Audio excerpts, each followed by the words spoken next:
back to No Sleep Sleepover. I'm Logan, that's Matt. You know the drill by now. It's episode 3. We've made it. Started from the bottom. What if they don't know the drill? Now we're here. They're like, what drill? Like, I haven't been paying attention. No, I don't know. We're hanging out. We're just chatting, talking. We started this podcast because we enjoy talking with each other, and we hope people listen and enjoy it. So I hope that's what people are doing. Matt, how are you? Good. Last week, we got to see each other last week. I know. In person. I was going to ask how your week was, but I was there.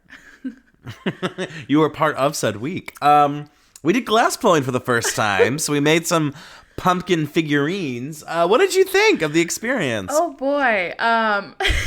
So Matt reaches out to me and is like, hey, I have this Groupon. And I was 100% down, super ready for it. So we go there, and this man, instructor, I don't really know what he called himself. I totally forget. But he tells us that this is not a beginner's class. This is an advanced class, which was very fun.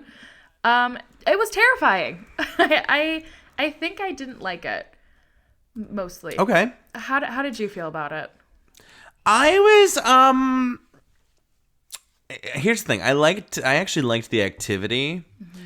I just wondered if maybe it was a little, like, I don't know. Okay, why do I act like the glassblower teacher is going to be listening to this podcast? Can you imagine? I'm so nervous. I don't want to, I liked the guy. I thought the guy was nice. As a teacher, though, I don't know if he was the best teacher. Got it. Like, clearly he knew what he was doing. It wasn't like I felt unsafe at any point. Yes. But I don't know, when we're in a position where we're like doing something new for the first time, and you know, I work in entertainment, I work in live events, I work as a tour guide, I work as a MC and a host, like, you know, you gotta just, I don't know, just not the personality that I think makes an experience fun or enjoyable. Will I do glassblowing again? Yes. I just don't think with him want to do it with him. I agree. He was a nice enough person. Yeah. I kept communicating how I was a little nervous because it's hot melted glass.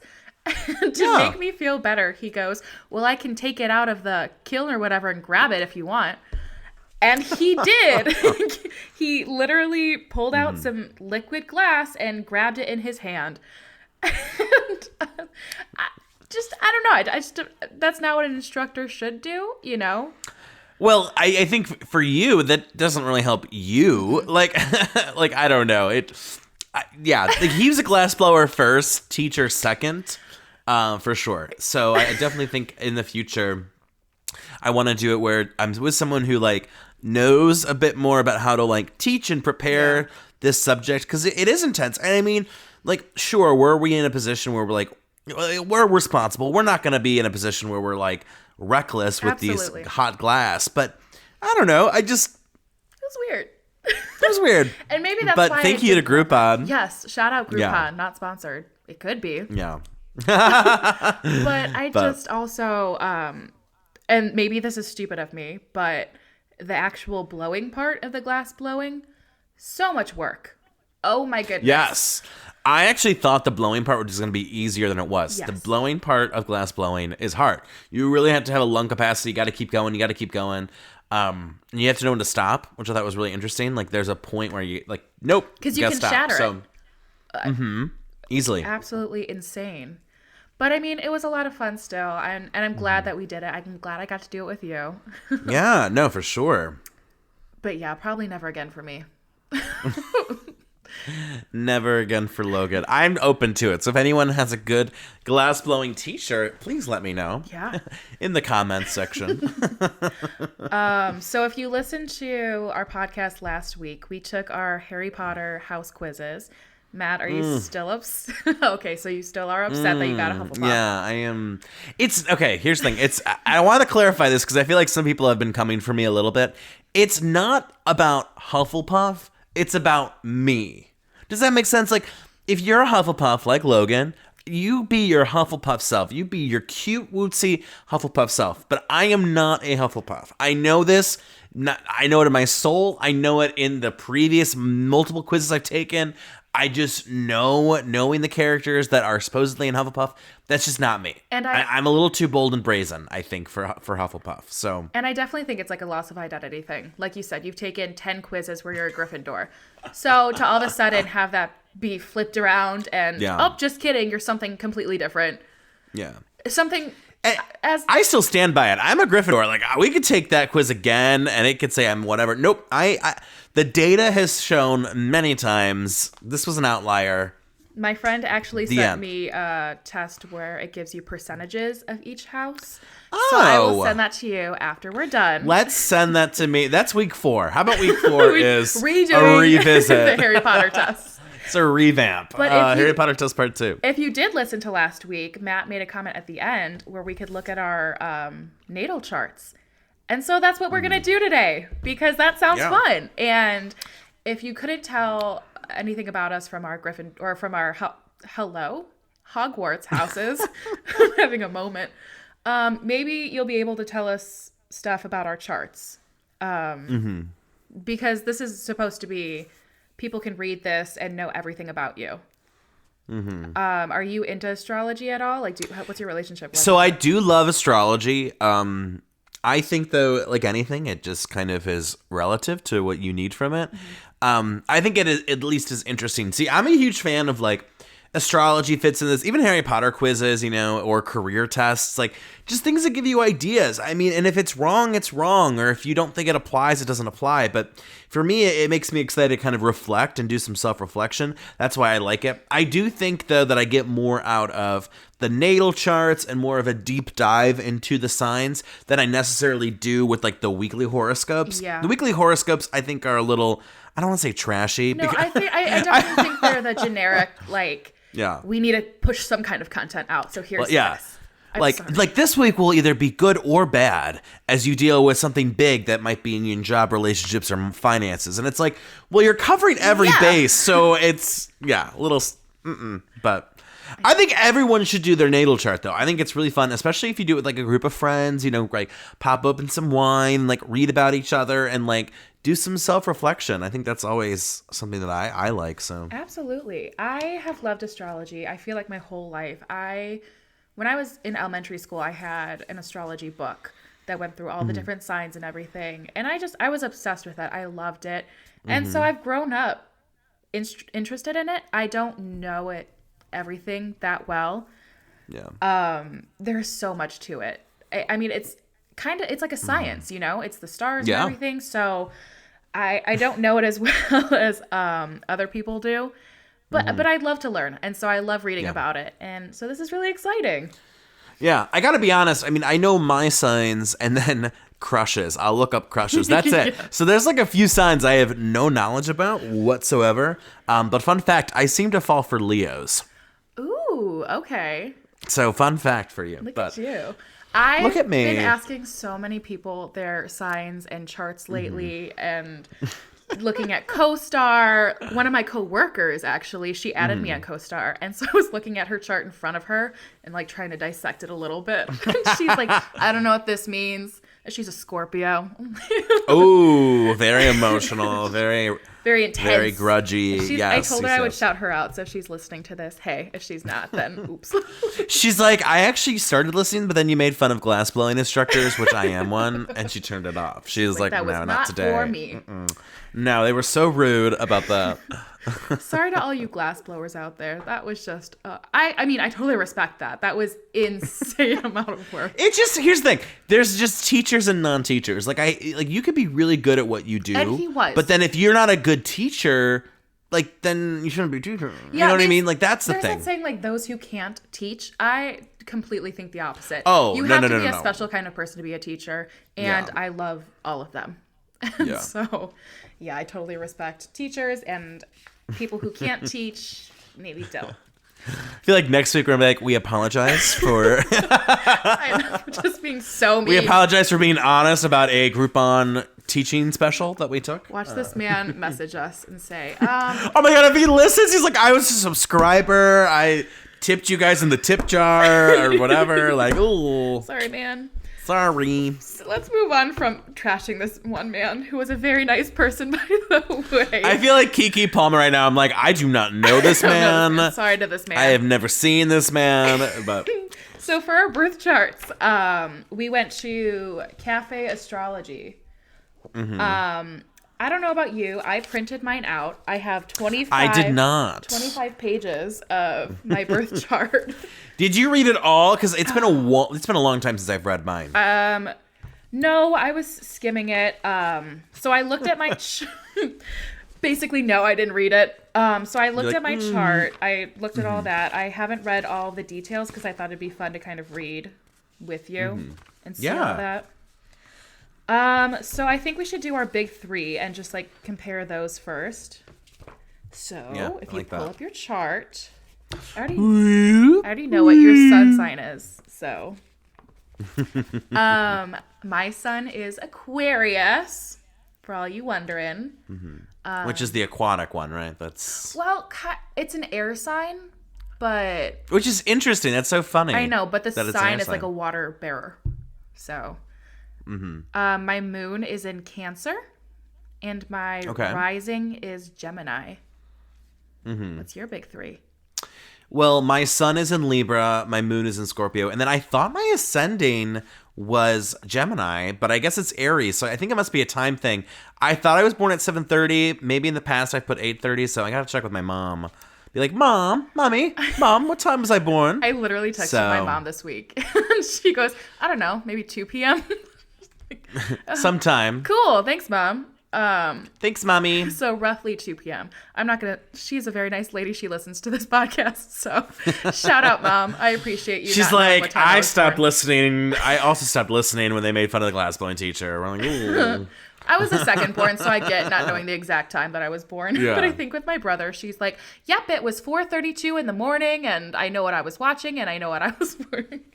It's always those seconds. I know it was at 7:30 or 8:30 because my parents, or my mom at least, said that I was born during like a primetime hour. Like they were like watching like some kind of show was on. I don't know what the show was, but like apparently it was not a good time to be born. Interesting. Because they all wanted to watch the show. They were like, can he just come back? Like we just want to watch Seinfeld or whatever. Oh my God. If you bothered me during Seinfeld, I would also be upset. So I understand that.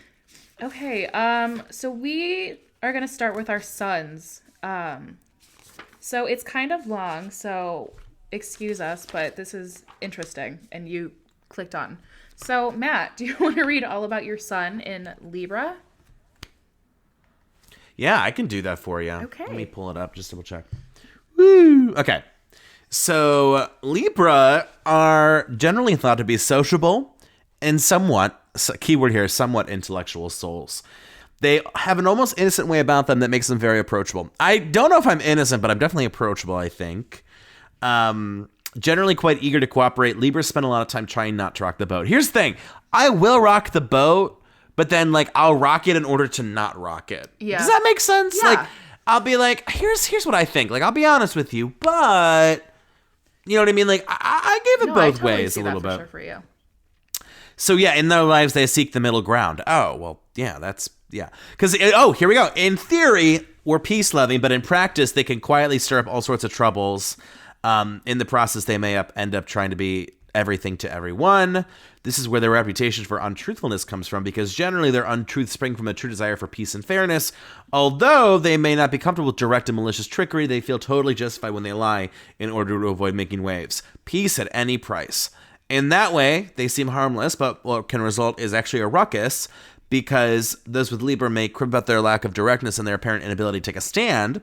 Libras are experts at avoiding being the one to blame. When confronted, they'll be like, what, me? No, I'm in the middle ground, middle road. Some may consider Libra to be weak. However, without Libra, life simply wouldn't be as fair. I definitely do that. I will definitely, like, if it's like something small, I'll be like, there's no point in like making a big deal out of this. But I've notoriously made big deals out of things that I probably shouldn't make big deals out of. But I do have a very weird sense of like right and wrong as well.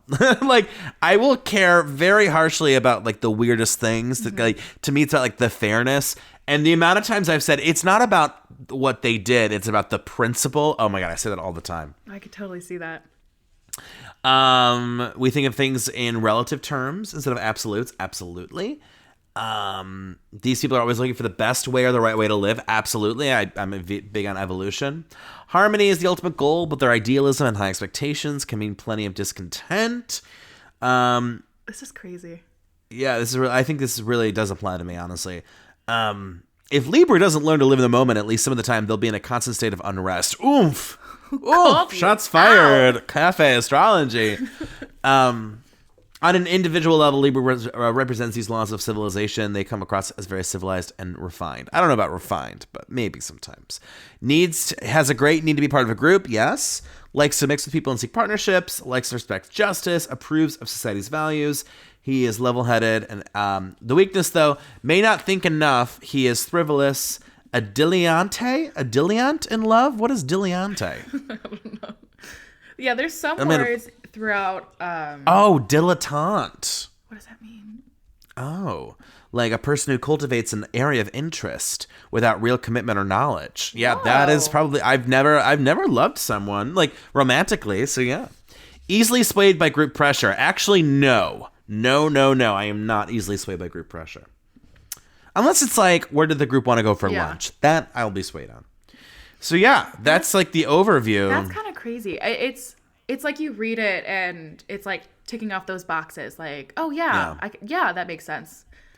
Oh my God, are you ready for this little thing though? This is actually really true too. Yeah. The work that you do, the services you offer are very important to your sense of identity. Rot-row. In order to feel good about yourself, you need to be busy with daily activities and produce work that you're proud of. You are sensitive to criticism about the work you do, a little bit, yeah. And you work best when you can create your own schedule, very much so. Positive feedback is important, yes, but be careful not to over-identify with the appreciation because your work and health suffers when you feel underappreciated. Motivation to do good should come from within. The Libra, struggles with finding a career that suits the personality. He may not face up to the problems, and his plans are often difficult or impossible for him to realize. Oh, wow. Cafe astrology is coming for me big time. They're on my neck, not letting me breathe with the accuracy. Very true. So that is my sun overview. Wow, that is that came for you. That was like, we have some things that you need to know, and we're gonna let you know. So wow. All right. So my sun is an Aquarius. And in case anyone's listening who doesn't really know astrology at all, this says the sun represents vitality, a sense of individuality, and outward shining creative energy. So it's kind of like, who you are. Anyways, so my sun is an Aquarius. One of the standout characteristics of those born under the sun sign of Aquarius is their unwillingness to follow the beaten track. With advancement and progress on their minds, there can be an irreverence to old and outdated ways of thinking and doing things. Many Aquarians aim to free themselves of personal and social conditioning. Although open to change in theory, Aquarians can be surprisingly stubborn. Their idealism runs strong, but they can be very fixed in their opinions. Okay. Oh, man. Often a bit aloof and even standoffish, Aquarians nonetheless are usually well liked. They are curious and observant and tolerant in a broad sense. Prejudice and bias is offensive to the typical Aquarians. Aquarians are generally very clever, witty, and intellectual. They value progress and frankness. It's difficult to throw Aquarians for a loop. They're generally on top of things. There's a bit of a reformer in Aquarius. They'll try to get you to see through superficially and encourage you to become open and forthright. Be true to yourself and don't follow the crowd are mottos we easily associate with this sign. Aquarians need space and value personal freedom. Any attempt to box them in will likely fail. They'll happily return the favor, and they will treat people from all walks of life as equals. Equality and fairness are hallmarks of the sign, and if you're quirky and different, all the better. Do you think that is relatable for you? I definitely think so. Okay. Everything that I always read about Aquarians is like, you're different, you're kind of weird, you like things that are different not, and weird. not by the book. Everything that I read is always quirky. Like that's what quirky. Yeah. But I really do like any attempt to box them will fail. Like I don't want to be, just put in a category and that's who I am. I love just, being who I am. And I like when other people are just who they are and they don't necessarily go by the book, if that makes sense. Yeah. It says my weaknesses, an unusual, rebellious, and revolutionary spirit. I don't think those are weaknesses. Yeah, those are not weaknesses to me, but... Yeah, I think that's awesome. So yeah, I mean, Aquarians are always the weirdo kind of sign. And so I've always just ran with that. I love it. I love being quirky. Yeah, I think quirky is a good thing. I hate when people think that it's like a bad thing. Like, Yeah. why is quirky a bad thing? Be true to yourself. Like, it doesn't make any sense to me, Yeah. I love being Like, imagine wanting to be like, I don't know, like, I don't want to say boring because that sounds mean, but like, Yeah, I totally get it. And then it says like all the houses and stuff, and I don't know what any of those mean, like conjunction between the sun and Neptune. So if people know what that means. Oh yeah, I read that part a little bit. Oh, did so you tell me what yours is. Did you read the sun in your house and which house you have? Yeah. Oh, my sun. I can double check for you. It's the square between the sun and the midhaven. Oh, the sun's in the 6th house. Did you read that? Yeah, that part. Oh, okay. So my sun is in the 9th house. So for me, that says you have a deep need to understand the world around you. You have high ideals and you have your eye on what's on the horizon. You are looking ahead and at times can seem quite restless. You're proud of your knowledge and your morals. Oh, I love that line. I love, like, I think that I have a good head on my shoulders. I know what I think is right, and I like to follow it. So I really like that line. Be sure to avoid self-righteousness in your enthusiasm to share your knowledge. Okay. When used correctly, you are a tolerant, adventurous, and curious person, and you want to see the best in people and life. And I totally think that's true, too. Like, I'm a total optimist. I love people. I love life. And so I think that all this just rings true. Yeah. Insane. You want to go moon next? Should we go with the moon? Your little moon is in moon. Scorpio, right? Yeah, I can read mine real quick. Let's see. So by the way, people who are confused, the sun is your like conscious. It's like kind of like what everyone knows their sign to be. So the idea is the sun represents this vitality, this individuality, and outward shining energy sort of thing. Whereas the moon is like unconscious, it's self-image, it's like emotional responses. So the sun is definitely like the part of you that you like fully know versus like the other part, it's like the moon's kind of like the part you kind of know or kind of don't. Very deep-seated, very emotional. And for someone who kind of knows astrology, a moon in Scorpio feels very emotional. So I'm ready to hear all about it. Yeah. There's a lot here, so I'm going to kind of pick and choose if that's okay with you. Yeah, of course.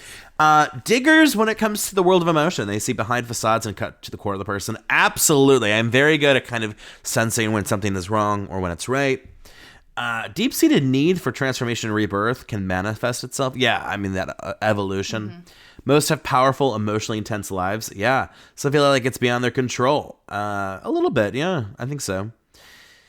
Moon and Scorpio, they have a strong fear of betrayal. That's very true. Ooh. They take a commitment and feel the need for a partner to give up something for them. That is weirdly true. Like, I will kind of expect, like, not like I'll create like tests or situations. Like, you want to make sure that they meet you.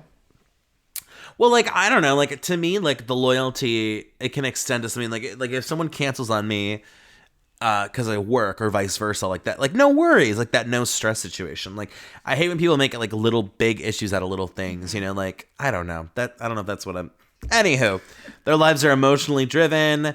They radiate strength. Many lunar Scorpios are intelligent and astute. They use their enormous powers for intimacy and honesty are the happiest, and they make very rewarding friends and lovers. Oh, my. Wow. So short description, courageous, brave, independent, not a fearful nature, attracted to sensual, erotic partners. Whoa. But the potential, I know, oh, my. Potential issues, though, excesses of pleasure and difficulty of letting go. And then kind of looking at like the moon and the houses, partnerships very important for him, for better or which for house worse. is your Moon in 7. moon in? Okay. There's an 86 conjunction between Moon and Venus, so it's like gracious, sweet, happy, enjoys the arts, entertainment, pleasure, needs tenderness, appreciates home life in a comfortable, safe atmosphere more than most, frank, honest, optimistic, and generous, creature comforts, likes good cooking, absolutely. He is kind and sympathetic with a strongly compassionate nature. When in love, he is usually very devoted. In fact, he is devoted by nature, not only in the matters of the heart. I can feel that. And then he can waver between a rich and successful domestic life and social success, perhaps having difficulty succeeding at both. I can agree with that. I can agree with that. Very perceptive and given to psychoanalyzing people, a strategist, powerful emotions, and intense feelings. Amen to all of that. Love at first sight is to be avoided, as it will make one forget all the other duties and lead to problems. There can be obsessions. Emotions can take over life at times. Emotions definitely can take over my life. So, yeah, I agree with most of that, honestly. And that's actually much more positive than I remember the past. I think in the past, it's been like... You're deep, you're intense, you're sad. Yeah. You're deep, you're intense, you're sad. That'd be a good song. Right. So my moon is in Cancer. This is the most subjective position of the moon. The moon is at home in the sign of Cancer, as the moon is the natural ruler of the sign. Moon and Cancer natives have a large potential to be able to get in touch with the feelings and moods of others. I definitely think that's true. Often they are quite wrapped up in themselves. Okay. Thank you. Their memories of the past are outstanding, especially for all things emotional. Moon and Cancer people are never detached. They cling to things, their home, and people they care for. Absolutely, I think. They seek out security and familiarity in all they do. They look for peace and quiet. Their attachment to all that is safe means that they're leery of change. Ooh, that is... I love comfortability. I love like going to the same restaurant over and over and over again because like I know that I like it. So, I mean, I'm sure that's not what that means, but they're devoted and accommodating. The insecure ones accumulate things in an attempt to feel secure. Let me see. One of the most delightful characteristics of Moon and Cancer people is their loony sense of humor. Matt, do you think I'm loony? I don't know if loony. I mean, kooky, yes, right? But like, would you say loony? I wouldn't say loony. I'm as loony as a tune. You think I'm kooky? Loony. I mean, I don't know. Again, kooky to me has such a negative connotation. I don't know. I don't. I'm kooky. I'm quirky. I'm loony. I'm quirky. I'm kooky. I'm loony. It sounds like a really like a. So I'm gonna put that on my dating profile. Oh my God! Please. Their moodiness can baffle others, but their unique outlook on life is something most people can appreciate. When treated with tenderness and understanding, Moon and Cancer natives return the favor with warmth and protection. Give them security, and you'll take the crabbiness out of the crab, at least for a while. These people are wonderfully dependable overall, despite their occasional mood swings. Make a friend of Moon and Cancer, and you will be taken care of. Do you have mood swings? I don't think you have mood swings. I think it's easy to make me upset, and I think, like, I try not to get upset at things, but I definitely think it is, like, I'm easily, not offendable, but, you know, I can get upset kind of quickly, so that will, like, change my mood every once in a while. I mean, do you think it's, like, you get upset, but it's not, like, it's, like, I don't want to say acceptable, but, like, that it's, like, I mean, like a justified emotion, I guess? Sometimes, but sometimes no. Like, I just get upset because I didn't like it. You know, maybe it wasn't even supposed to be, like, something that was negative or something that was mean, but I still kind of just shut down sometimes. So I get that. Short description. Basically, I'm great. It says she is likable and sociable, very sensitive to environmental conditions and surroundings. She likes home, habits, comfort, and her little world. Very caring and protective of loved ones. Potential issues. She is impressionable and too sensitive. Family problems. Oh, hello? Okay, come for her. Jeez. Oh, goodness. And then my moon is in the second house. Very inventive where earning money is concerned, may move around, restless. Ooh, I definitely think that's true. I like to try different things when it comes to jobs. Okay. I'm hoping to stay at this job for a long, long time because I really do like it. But I do Yeah. get bored easily. When it comes to money, you Mm-hmm. can be generous and frivolous in your spending habits one day and frugal the next. You could be quite afraid of being in debt and need to feel that bills are paid in order to feel secure and safe. I mean, yeah, Okay. I mean, most. that's interesting. Like, I think money in general is a worry for a lot of people because, like, I mean, we live in a society where, like, you need money to survive, right? Yeah. So it's like, it's just hard to imagine, like, not having, like, such a Yeah, like importance. your bills like, need to be paid. yeah. Interesting. I think that's basically it. I skimmed through it, but So, out of a scale of 10, how do you so far relate to this? I think it's pretty accurate. I mean, both of those together. There's probably something in all of this that describes your sun and moon, but I mean, even just like separately, I definitely think that I'm finding a sense of self. Like I understand it and I relate to it. What about you? Yeah, I mean, I think for me, it really is heavily relatable. I know some people are like kind of skeptical, but I don't know. It is what it is. I like it. It's kind of crazy. Just I'm reading about. I mean, I would love for someone who knows more about this to read my chart for me and tell me it all. Do the work for me. I don't want to learn about myself. You learn about me. lazy. Oh my god, that's funny. I meant more like I think No, that I know what you meant. I was Someone just who being- knows exactly what they're talking about and Yeah. can break it down into me dummy sense. It's like Yeah. The Office. Explain it to me as if I'm 7. Oh my god, with the lemonade stand metaphor? Yes. Okay, now know what explain you it to mean. me as if I were 6. Like that's just what I need because I can understand a lot of it, but it's still just Yeah. there is a lot to it. Oh no, there's a lot to it. That's for sure. Let's do ascending next. Ascending. Let's to do it. Let me. find mine. I feel like there's just so much there because you got your Mercury, you got your Venus, you got your Saturn, you got your Pluto. I think it's at the end. Houses, yes, it's by the houses. So we can do ascending and then we can go right into Yeah. our houses. Yeah, we could breeze through this so people aren't like they just want to talk about themselves the whole podcast. All they did was talk about themselves. And you know what? If people don't like it, they can start their own podcast. But They were so mean to that glassmaker. we need to have him on this podcast and just let him Dude, talk can about you tell himself. that? Can you tell that emotions run my life? Because like I feel like I want to be honest. Oh my god, this is so Libra. I want to be honest about the experience, but then at the same time, I'm like, but I want to be nice. But like, I want to be honest. I want to be nice. I want to be honest. Wow, Just you're such a Libra. back and forth, man. Alrighty, so you want me to go first? Yeah. Okay, so here's where I'm confused because I thought I was really sure that I was an ascendant in Gemini, but apparently I'm an ascendant in Aries, so I don't know. This is new for me, so I don't know if I typed in the wrong time. I got to clarify at the time with my mom. But Okay. people with this Aries ascendants are quick and direct. Yeah. Ooh. Their first instinct is to do rather than think. Yeah, for sure. Planning ahead, forget it. Yeah, absolutely. Charges forward without much ado. Doesn't make the person aggressive. Forthright, yes, but aggression is too strong of a word. They have a youthful, direct manner. They see what they want and go for it. There's no malice, perhaps, in the intent. They love to come ahead in all that they do. They get ready very quickly, walk quickly, and have little patience for dilly-dallying. They have a quick temper, and it's quick to disappear.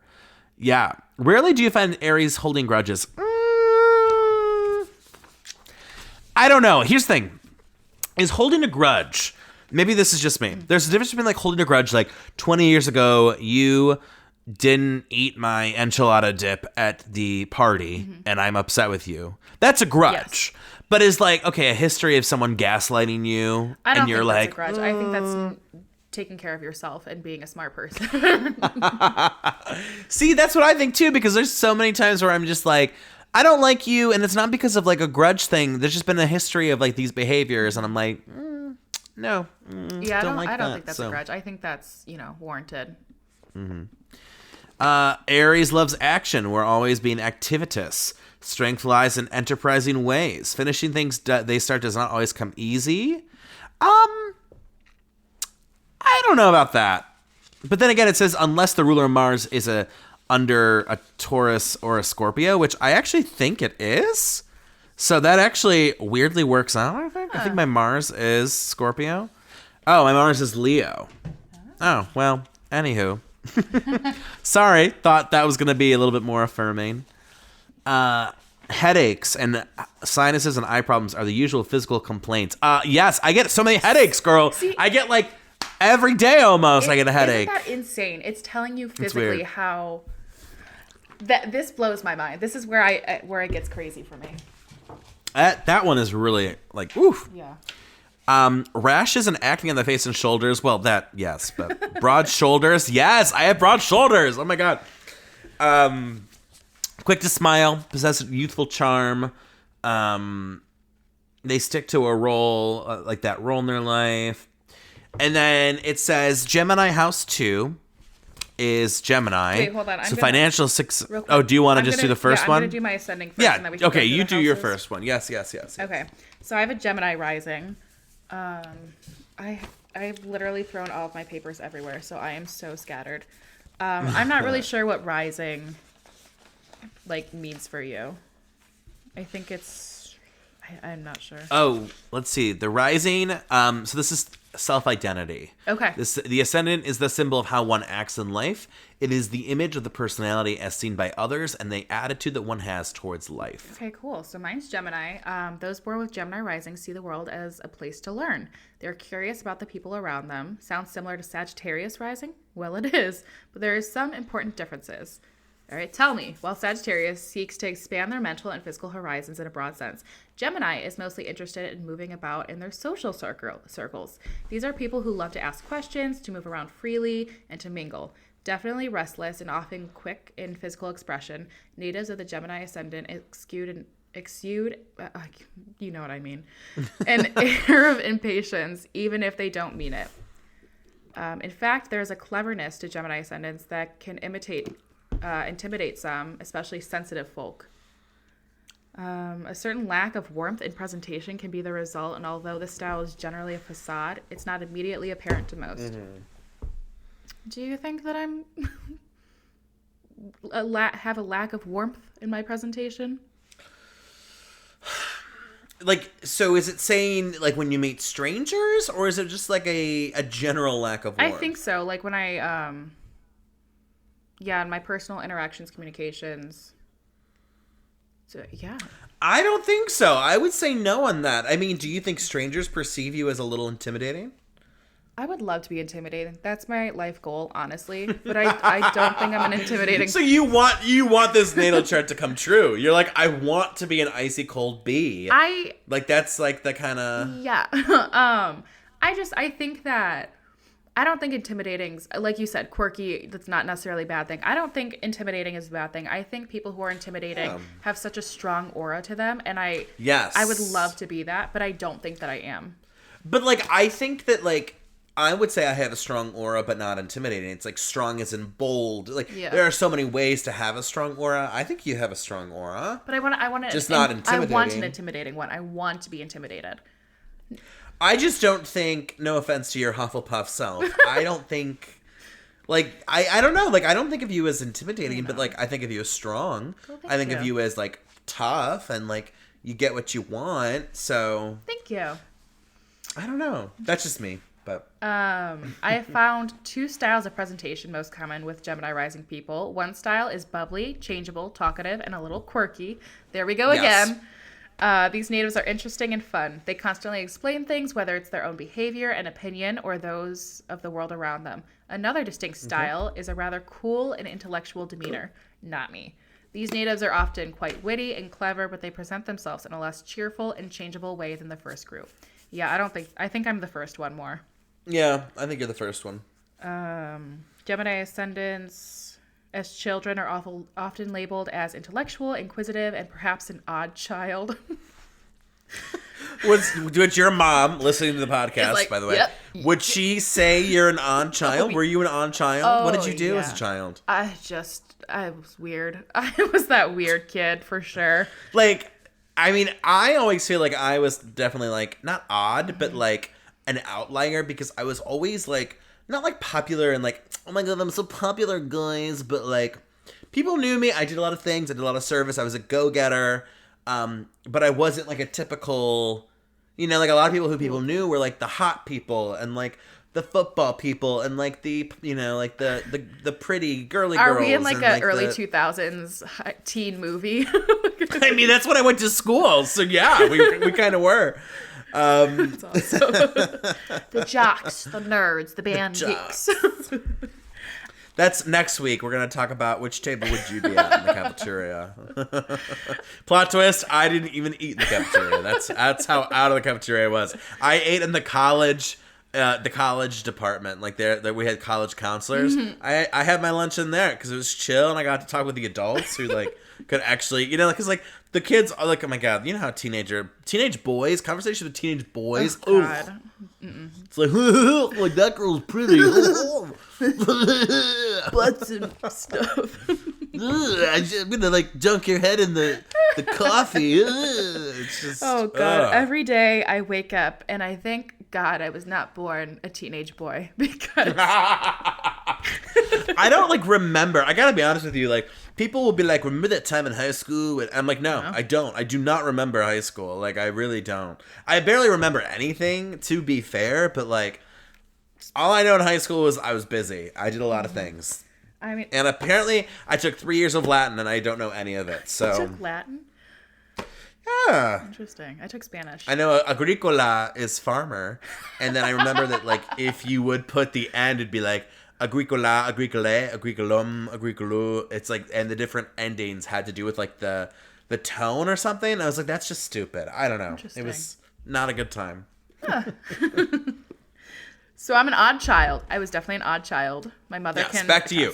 You being odd. Yes, I was. Oh my gosh. Many feel their upbringing lacked some warmth. In one-to-one relationships, Gemini rising people often seek a certain amount of personal freedom and space. They enjoy intellectual debates and exchanging ideas. Although they often demand a fair amount of freedom, they're often just as willing to give their partners room to breathe. I definitely think that's true. I don't know what the lack of warmth growing up is. Okay. Your mom's like, I gave you plenty of warmth, Logan. Oh my God, I keep talking about my mom this podcast. She's going to be so happy. I know. She's going to be like, wow. Like, you guys, Logan shouted out me many times on the Facebook. Podcast. Hey, Mom. But I love it. I definitely think intellectual debates and exchanging ideas, I do love that. And then... Yeah. Well, we are both communications majors. Yes. I mean, I think that's the whole point of the major. Was talking. I was going to say this podcast. I was like, yeah, we just want to talk and do a whole lot of talking about ideas and stuff. Yeah. Very interesting stuff, I think. I think that a lot of it kind of goes against my moon in Cancer. I don't know. Maybe it coincides. Again, it all just kind of comes together and makes people who they are. So, very interesting. Okay, do you want to go through our houses now? Because those are short. I don't know about yours, but mine are pretty short. Hello? Oh, sorry. I got a very important text from this job. No. That is being a hassle, but okay. I'm like, because I got 3 missed calls, and I'm like, who is trying to call me right now? Yeah, and like, here's the thing. So 1 missed call is like, okay, someone wanted to tell me something casual, right? 2 missed calls is like, oh, like this is like really important. But 3 missed calls, do we need to take a breather and have you call them? No. I'm just gonna text her. Call you. Do you need me to call you back? And here's the funny thing: the text. This call could have been a text from the jump. Like, don't call me. Just if it could be a text, just text me. Don't call me with what you can text. Do you hear that? An email. I got you. But you want to have a meeting. Oh my God, what a bop. That's we love that song. Matt original song. Streaming now on Spotify, Apple Music, and wherever you get your podcasts and music. Okay, right, back to what we were focusing on. Okay, what were we on? Sorry. No, that's House 2? Jobs are important, Yes. Well, I guess. So we can do... most of my houses are pretty short. My second house is like probably the longest. So we can do like house, like going back and forth. Yeah. Cool. So house 2 is the area of material security and values. It rules money and finances, sense of self-worth, and basic values. So I have Gemini here. Okay. Financial success will be acquired thanks to various activities, frequent changes, be it the activity or the workplace. Yes. I'm all about frequent changes. He is required to use his wits to amass money, which is not always easy. I'd agree with that. I feel like I don't really have much in the physical labor department, per se. The house and sign placement on Mercury can show areas where the money can be made. Okay, good to know. What's your house, too? I'm in Cancer. Cancer is a fruitful sign to have on a money house. She can rely on sound instincts to acquire and save money. Very good money sense, although financial fluctuations may frequent her life. She can use keen ability to home in on what the public wants and needs and benefit financially. She may be a hoarder. Are you a hoarder? Your house looks very sterile to me. Public spaces are very nice. Privately, I have a hard time throwing things away, for sure. Okay. Makes sense. I get but it. certainly assigns much sentimental meaning to personal possessions. Okay. Yes, I will keep things that mean a lot to me, for sure. Yeah. I know. I find it hard to get rid of things like that, too. So house 3, area of social and intellectual learning. Gemini here as well. Cool. Adapts well to any kind of change and enthusiastically. Doesn't like monotony. Oh, my God. So true. That's crazy. Early family life was busy. Yeah, definitely. I mean, I came out of the womb ready to run, for sure. Work in communications or media is possible. Oh, my God. That is insane. It even gets better. Writing talent is also probable. Oh, my God. Can read. Oh, my God. Get this. Can read and think a lot, but may not be very focused. Wow. Very accurate. And then this is even the craziest one. Can have a lot of projects going on at once. Do I not? Or do I not have a lot of projects? I know. This thing is just like, we know he's going to come. We're already prepared for him. Yeah, that is probably the most accurate one so far. That really and that was in nailed Gemini? It. Mm-hmm. Okay, my house 3 is Cancer. Any travel that she does is usually only to visit family or friends. Hold up, that is so shady. That is so shady. But that's scary true, though. She does not leave the house. Okay, but that is scary true, though. Hold on. Oh, wow. Okay. When I go on vacation, I go places that I know or like to visit people. Like I went to Florida in the summer. And I literally... Is it like you don't have a desire? Are you scared? Or like you just don't care? I think it's about, like, remember when I said before, I'm just very comfortable with comfortable. And so, yeah. Like this summer, I went to Florida to visit my great uncle, my great aunt, great grandma. Like, I'm like, I just want to be around people that I know. I love visiting my college town and being with my friends. Yeah. That's crazy. But it's also that is like, crazy. I know that I like it. So why would I want to try something new? I do want to go to places, but...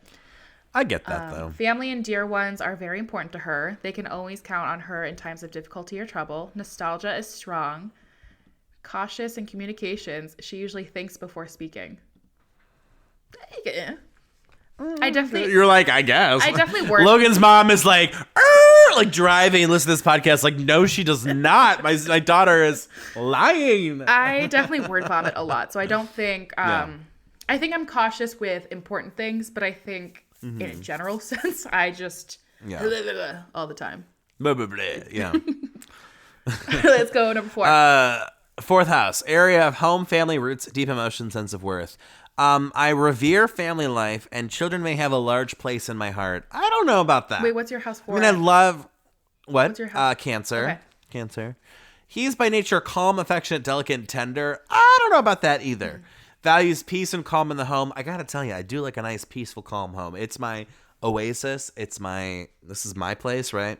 He is nostalgic, collecting things of sentimental value. I do that, for sure. That one was okay. That one was fine. Didn't love it, didn't hate it. Leo is in my 4th house. May conduct family like, oh my God, may conduct family life like a business, rigorously and authoritatively. Great sense of organization, looking after what she owns well with pride. Okay. You're more organized than me, that's for sure. So I do like organization. Interesting. All right, 5. Area of creative self-expression, romance, entertainment, children, and gambling. That's a lot of things to have in one house. I'm excited for this one. And I'm really confused how self-expression, romance, entertainment, children, and gambling are like the same things, because like they're all very different to me. Risky. But anywho. What's your house, Ed? So house 5 is Leo. Can only love an honest, upright, intelligent person. I mean, that's true. Likes to admire their partner a sincere, stable, and faithful love, refined education. They're really hitting like must be smart. Must be smart. I mean, here's the thing, like I think intelligence comes in so many different forms. Yeah. So like I'm not the person who's like I can only date someone who has like this degree or like this level of quote intelligence, because there are so many types of intelligence. Yeah. But yes, I could not be with someone who just was like boring or like simple. Like I need someone who like views the world in a very unique or different way, Yeah. or like can help me ponder and like that sense of wonder. Absolutely. So definitely no arguments with that. I don't like mine. My Virgo is in my Let's fifth hear it. house. Virgo. Okay. She does not lack for practical sense to run to her business and home. She is ingenious and good with her hands. She is modest and prudish. It sounds like a Plymouth Rock woman. Like she is modest and I'm like, look at Temperance. She is modest and prudence like any other woman. I'm in a Jane Austen novel. Mr. What's the guy in Mr. Barkley? What's his name? Dabney? Mr. That's not right. Blah blah blah. I know what you mean. Mr. Oh my God, when they all have like. They all fall for Mr. Darcy. That's Mr. it. Darcy. Oh my God, it only took like 40 minutes of me being like, Mr. Oh my God. Oh, Mister. House 6 is the area of learning by a material transaction. Okay, this is Virgo, and it's so wrong. Jobs in the medical or paramedic fields suit him the best. No. To be fair, though, no. I think you would be good in like interpersonal, like hospital communications. I mean, I get that's also communications. Well, but, yeah, like, I mean, working with people, like, yeah, people, but like me, like 911, what's your emergency? And I'm there, like, with the pads trying to, like, bzz, bzz, bzz, your heart. No. I would trust you. No. Oh, well, that at least one of us would trust me because I wouldn't. What's your 6th house? Scorpio. May like risky professions. So mine says health as well. Mine's maybe I am prudish. You're like, oh, frick, that really it does describe me. Mine is a specific health area. Okay. What, like pediatrics or surgery? It's the genital area. Wait, what? Saying it I would says be that? a really good down there doctor. Like a really good gynecologist? But it says the genital area. Okay, that's just weird. First of all, that's weird astrology cafe. I think I could see you're comforting. You're a Hufflepuff. I think I could see it. I don't think that they should have said it, but I could see it. Me 5 minutes ago. I'm not modest and prudish. Me now blushing because I had to say genital. Oh, heavens, I had to say genital on a podcast. Oh, no, I'm darling. fanning myself. I'm so You are uncomfortable. literally fanning yourself like a sinner in church. You look like you're about to, like, pull out the pie for after Mass. Like, Father, I made pie. I made some carrot pecan pie. Maybe I am in a Jane Austen novel, and I'm just... Mr. Darcy, I had to say the word genital on a podcast today. All right, let's keep it moving. What's yours? Wow, very uncomfortable. Are we on 7? Yeah, we are in 7. 7. Area of one-to-one relationships such as marriage and partnership and of social and intellectual action. Libra on 7. He looks for compromise in relationships and partners or marriage, may get involved in a committed relationship earlier than most. No. I have been talking to someone for a year now, and we are still not technically together. We are still only talking. Yeah, that's not you. Mine's... Wow, thank you for the support. Well, I'm just saying, I've heard about this person a couple times. You're like, what? Just like shoot or get off the horse. Like, seriously. All right, what's your 7? Mine's in Sagittarius. A union with a foreigner or a marriage abroad. She seeks happiness and intellectual companionship more than anything. Yeah. No, she just wants to be happy. Dang. Like, doesn't everybody? All right, 8th house. What you got? 8th house. Let's take a look at what 8 is. Area of emotional security and security of the soul. I have Sagittarius on 8. This can point to a profit through an inheritance. That's not happening. Or it may suggest that support is often there for him when needed most. Yes, my mom for sure. Partner is likely to be financially stable or supportive. However, he might not always be firm and accountable with matters ruled by the 8th house, so watch for sloppiness or excess here. Sometimes points to the end of life in a foreign land or a journey abroad. What? Nevertheless, this is likely only to happen after a long life, usually an easy end of life. Yeah, that is all What was your house in? weird. Sagittarius. Mine's in Capricorn, and it literally is so short. It says, natural death in very old age likely. Inheritances. Yeah, I don't love this house. Can we just move to house 9? I'm gonna die when I'm old. I will have money and death. Thank you, house 8. Jesus. And 9. This is the area of learning that shapes the identity. I have Sagittarius. Okay. Long voyages abroad are possible. Might settle permanently in a foreign country. I've been actually thinking about that. I'm like, can I move to Germany? Do they take artists in Germany? Like, I feel like Germany is so smart. They're like, we don't need artists. Like, we're just like scientists. And I'm like, but can I be artful there, please? Can I make things? I'm like that Parks and Rec girl who's like, money, please. And I'm just like, please, I need art. Germany, please. artists, please. Money for art, please. I love that though. What's your 9th? My 9th, Capricorn. I have a lot of Capricorn.